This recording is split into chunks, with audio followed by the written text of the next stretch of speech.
Let me paint a picture for you. You wake up at 6 in the morning. The alarm goes off.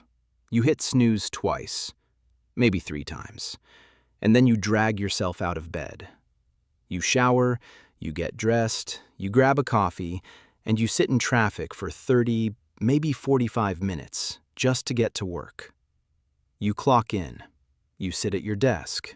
You answer emails. You go to meetings. You work through lunch half the time. And then you do it all over again the next day. And the next. And the next. Friday finally comes. You feel exhausted. You feel like you gave everything you had that week. And then you check your bank account. And after taxes, after rent, after your car payment, after insurance, after all your bills, you're left with almost nothing. Maybe a few $100s, maybe less. And you sit there and you think, I'm working this hard. I'm doing everything right. So why does it feel like I'm going nowhere? The answer is not that you're lazy. The answer is not that you're not talented enough. The answer is that the system you're working inside of, the system that millions of people rely on their entire lives, is fundamentally not designed to make you rich. It's called the W-2 trap. And today, I'm going to break it down completely. What it is, why it exists, how it works, and most importantly, how you can start escaping it. Because if you don't understand this concept, you are going to spend the next 30 or 40 years of your life working for someone else's dream. And by the time you realize it, it might be too late. So stick with me. This video could genuinely change the way you think about money, work, and your entire financial future. What is the W-2 trap? Let's start with the basics. What exactly is a W-2? And why is it a trap? A W-2 is a tax form. Every year at the end of December or the beginning of January, your employer sends you this form. It tells you exactly how much you earned over the past year.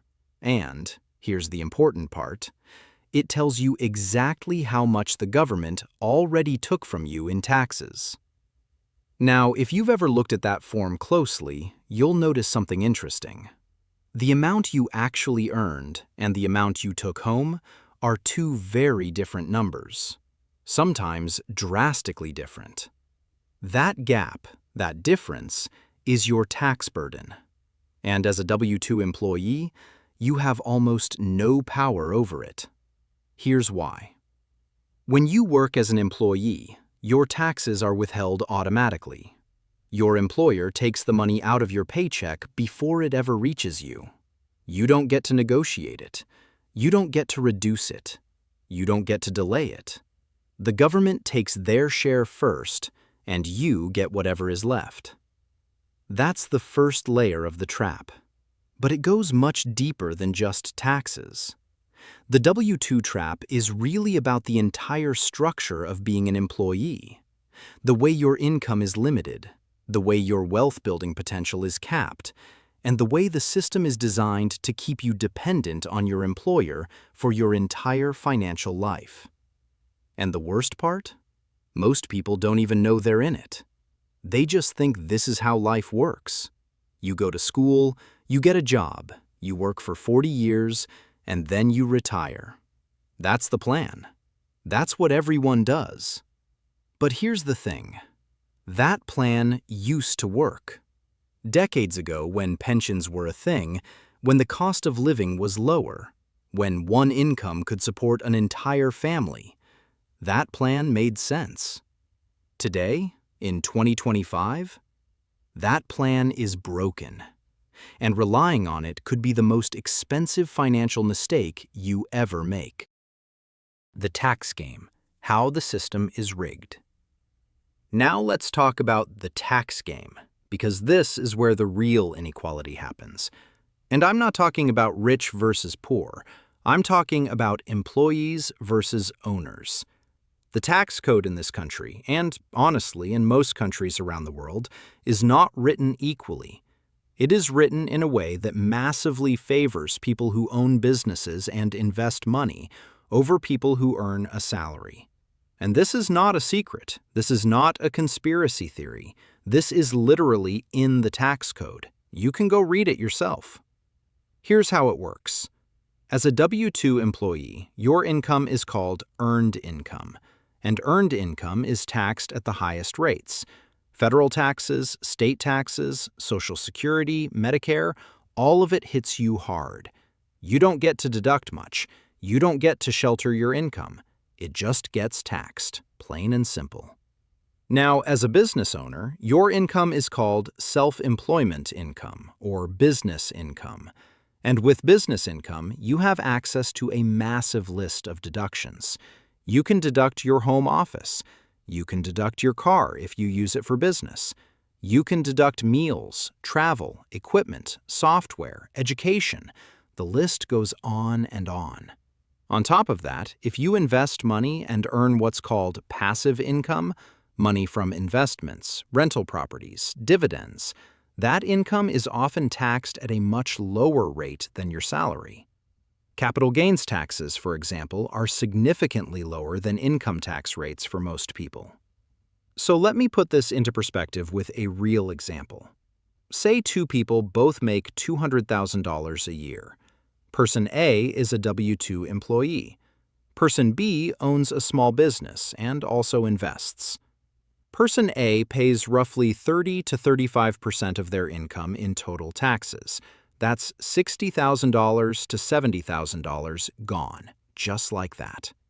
Person B, through smart tax planning, deductions, business write-offs, investing in tax-advantaged accounts, might only pay 10 to 15% in taxes. That's $20,000 to $30,000. Same income, but person B keeps $30,000 to $40,000 more every single year. Over 10 years, that's $300,000 to $400,000 more in person B's pocket. Money that can be invested, compounded, and turned into real wealth. This is the tax game, and if you're playing it as a W-2 employee your whole life, you are losing. Badly. The math of being an employee. Let's do some math, and I promise you this is going to be an eye-opener. Let's say you earn $80,000 a year. That's a pretty average salary in many parts of the country.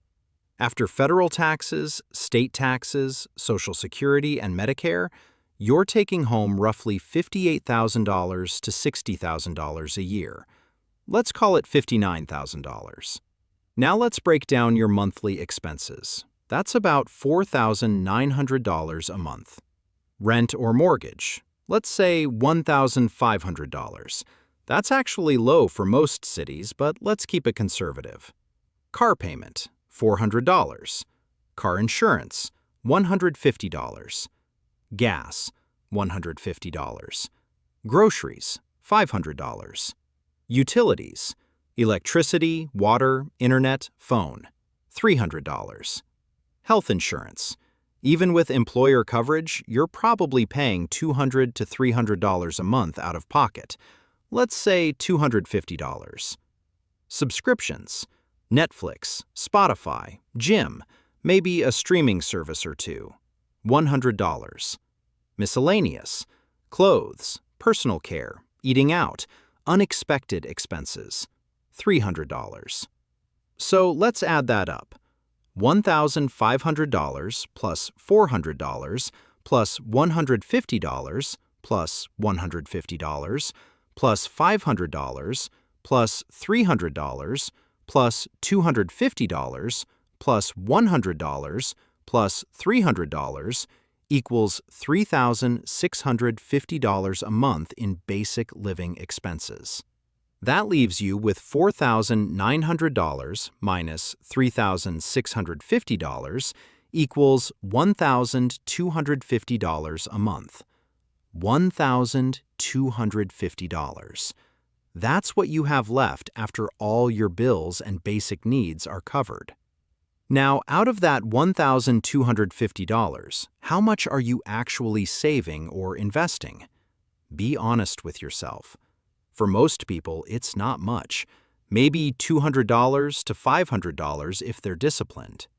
And here's the brutal reality. At $300 a month in savings or investments, it would take you decades to build any meaningful wealth. Even with a solid return on investments, you're looking at a very slow path to financial freedom.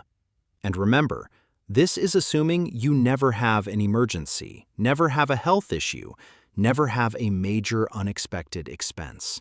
One bad month, and that $1,250 buffer disappears entirely.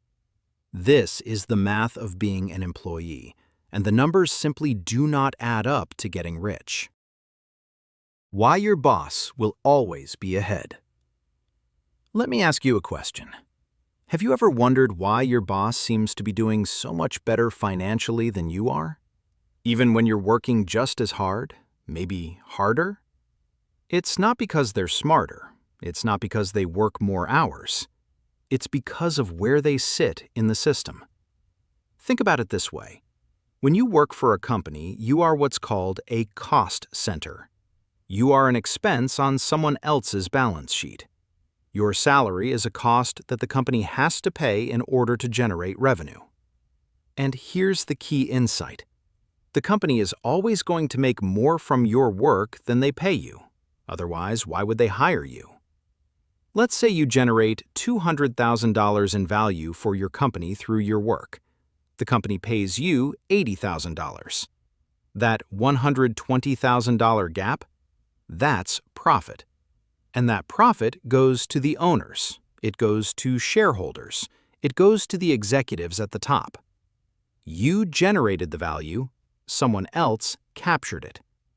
And it gets even more interesting when you factor in the tax side. Remember, your employer can deduct your $80,000 salary as a business expense.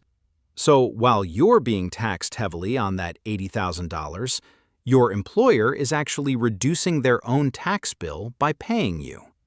They win on both sides. They capture the profit from your work, and they get a tax deduction for paying you. This isn't evil. This is just how business works. The owner takes the risk, builds the system, and collects the reward. The employee provides the labor and gets a fixed paycheck. But once you understand this dynamic, once you really see how the value flows, you start to realize something important. If you want to build real wealth, you need to be on the owner's side of that equation, not the employee's side. The lifestyle trap and why people stay stuck. Now, even if you understand everything I just said, even if the math is clear, there's another force that keeps people trapped, and it's called lifestyle creep. Lifestyle creep is what happens when your income goes up and your spending goes up right along with it. You get a raise. Great. Now you upgrade your apartment. You buy a newer car. You start going out to nicer restaurants. You take a vacation you couldn't have afforded last year. And before you know it, that raise is completely gone. You're not saving any more than you were before. You just have a more expensive lifestyle. And here's the thing. This is deeply psychological. It's not about being irresponsible. Humans are wired to spend more when they have more. It feels good. It feels like you're moving up. It feels like progress. But financially, it's quicksand. Because your income as an employee has a ceiling, you can only work so many hours. You can only get so many promotions. There's a limit to how much a company will pay you, no matter how good you are. So when lifestyle creep eats up every raise you get, you're essentially running on a treadmill, moving fast but never actually getting anywhere. Business owners and investors don't have this same ceiling. Their income can grow without them working more hours. That's the power of scalable income. And that's something a W-2 paycheck can never give you. The real cost of staying an employee forever. Let's talk about the long game. What happens if you stay a W-2 employee for your entire career, say 35 to 40 years? Let's be generous and say you earn an average of $75,000 a year over your career. Over 40 years, that's $3 million in total gross income. But after taxes, let's say an average of 28% over your lifetime, you actually take home about $2,160,000. Now subtract 40 years of living expenses: housing, food, transportation, insurance, everything. Let's say $2,500 a month on average, adjusted for inflation over time. That's $30,000 a year. Over 40 years, that's $1,200,000. So you're left with roughly $960,000 over an entire 40-year career. And that $960,000 has to cover emergencies, education, raising kids, retirement savings, everything. Meanwhile, someone who started a business on the side in their 20s or 30s, invested consistently, and used the tax advantages available to them, they could easily have $2 million, $3 million, or more by the time they hit the same age. The difference isn't luck. It's structure. It's which side of the system you're playing on. How to escape the W-2 trap. All right, enough about the problem. Let's talk about solutions. Because the whole point of this video isn't to make you feel stuck. It's to show you the way out. And the way out doesn't require you to quit your job tomorrow. It doesn't require you to have $1 million saved up. It requires a shift in how you think. And then, small, consistent action. Here are the steps you can start taking right now. Step 1. Start a side business. Any side business. It doesn't matter if it's freelancing your skills, selling products online, offering a service, or even just consulting on the side. The moment you have a business, even a small one, you unlock tax deductions that employees don't have access to. You start building something that belongs to you, something that can grow. Step 2. Invest early and invest consistently. Put your money to work. Open a brokerage account. Start with index funds if you don't know where to begin. Even $100 a month invested consistently over 20 or 30 years can turn into hundreds of thousands of dollars thanks to compound interest. The earlier you start, the less you actually have to invest to reach the same result. Time is the most powerful tool you have, and every day you wait, you're losing it. Step 3. Learn about taxes. Most people have no idea how the tax system actually works, and that ignorance costs them tens of thousands of dollars over their lifetime. Learn about deductions, tax-advantaged accounts like 401s, IRAs, and HSAs. Learn about how business income is taxed differently. This knowledge alone can save you a fortune. Step 4. Build scalable income streams. This means creating income that doesn't require you to trade 1 hour of your time for $1. Digital products, online courses, rental income, dividends. These are all forms of income that can grow while you sleep. They take time to build, but once they're running, they change everything. Step 5. Think long-term. The biggest reason people stay stuck in the W-2 trap is that they're focused on the short term. They need their paycheck now. They need stability now. And that's understandable. But if that short-term thinking is your only strategy, you will never build real wealth. You have to start planting seeds today for a harvest that comes years from now. The mindset shift. Beyond the strategy, there's a mindset that separates people who escape the W-2 trap from those who don't. Employees think about income. Owners think about assets. Employees think about how much they earn per hour. Owners think about how much value they can create and how many people they can reach. Employees think about job security. Owners think about building something that generates security for them, on their own terms. This mindset shift is not overnight. It takes time. It takes learning. It takes exposure to new ideas and new ways of thinking about money.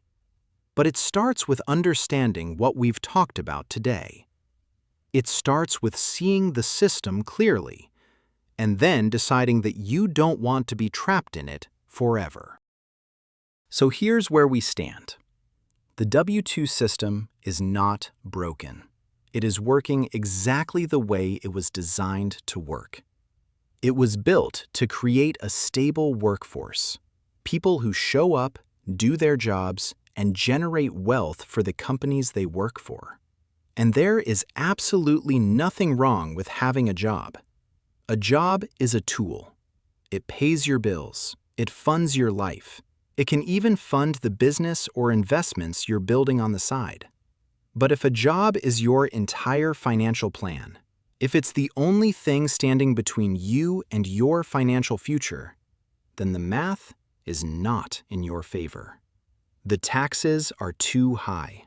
The income is too limited, and the wealth you're building is going to someone else. The good news? You now know the truth, and knowledge is power. If this video gave you even a small shift in how you see money and work, I want you to do 3 things for me.